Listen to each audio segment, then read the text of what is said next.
nandito ako.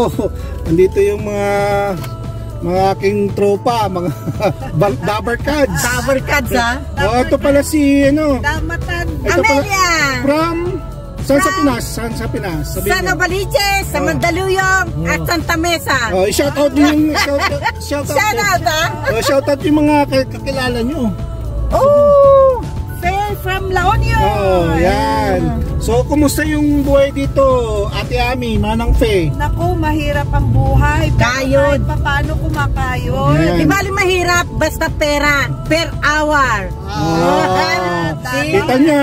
Kita nyo, medyo... Maganda na, pero Hindi, sabihin nyo na lang, may edad. May edad na. Ang sagwa naman ng matanda na. May edad na sila, pero dito, nagtatrabaho pa rin sila. Hindi kagaya sa Pilipinas na hindi sila... nasa ano sila, tawag dito, 8 oras. 8 oras, flat! The rate, flat rate. Dito kahit na matanda ka na, may edad na, basta malakas. Kagaya ni Ate Ami, bumigising pa ng maaga yan. Kumikita yan ng malaki. So, Asya nga pala, kumusta pala sa yung sa Pilipinas, butuan ngayon eleksyon. Ay, basta bongbong! Oh, yeah. Solid bongbong! Unity! Santa Mesa, Bagbag, Mandaluyong, Manila. Hawak natin yan! Hawak natin yan! Bongbong! Yan. I tell to all my friend there, just vote Bongbong! Pero ba't nyo gusto kasi ano ba meron noon? Basta ako love ko si Bongbong. Ba't love na love yun? Love namin ang parang ako yan, love na love nyo ako. Siyempre! Tinutulungan mo rin kami. Oo, yan. Kumusta nyo yung mga yung mga kapitbahay nyo dyan sa Novaliches? Sa Novaliches, andyan si Cora.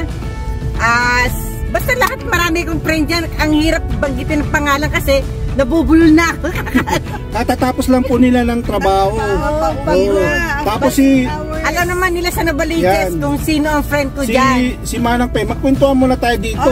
Dyan dito tayo. Yan. Andyan na sa mansion niya. Yan. Tapos, ano bang meron sa noon? Nung araw si Marcos. Yan. Ano pala ito? Kwentuhan lang po ito.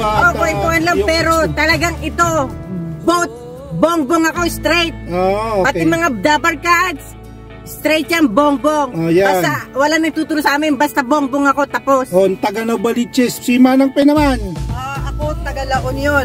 Ano to ano ba yung solid north? Yan. Norte. Kaya siyempre, dadamay naman natin si Sara. Iboboto natin si Sara. Ay, Sara! Naman nagawa makita ko yan si Sara. Si Sara, Vice President ni Ewan ko ba yung sila talaga, sila sa, yung kay Marcos Marcos na lang siya, nag-stop na siya kay Pero ito mga, kwento lang po na ito, pero yung buhay po nila rito, as in, may edad na po sila pero nagtatrabaho pa rin dito sa Canada.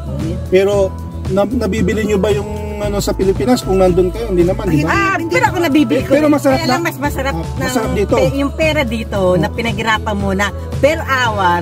Napakasarap kahit anong hirap mo magtrabaho. Kasi pag natanggap mo kasi per hour at talagang magaan.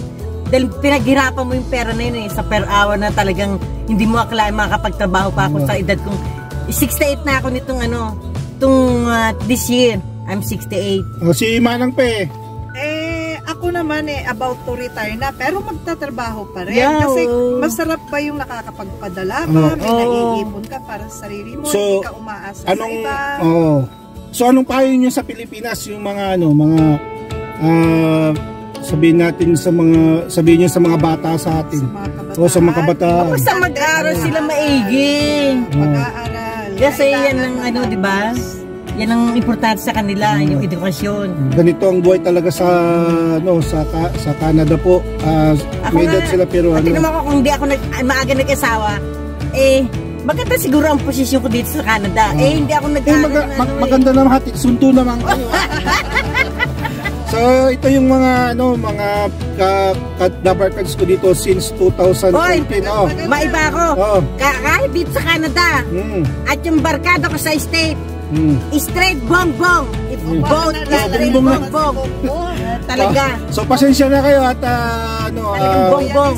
sila sa Kahit hindi na, basta bongbong, kahit hindi ka na Nawala magsasalita, kami ang susulat. Kami susulat. Bongbong yan. Oh, yan. So, Kahit ito, hindi ka na magsalita, yan sila magsalita. sabihin nyo na, subscribe naman ako, si Aro. Oh, Oy, subscribe niyo si Aro. Si Aro. Arnold.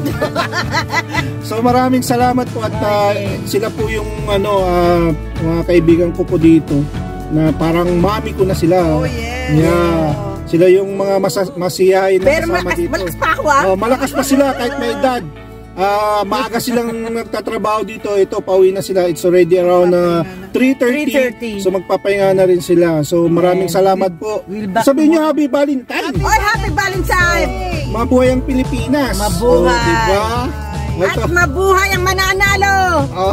Bongbong. Oh, so salamat po mga Aro at nakilala niyo yung aking mga Very proud to be a Filipino. Oh, Yeah. yan. Bye. Bye.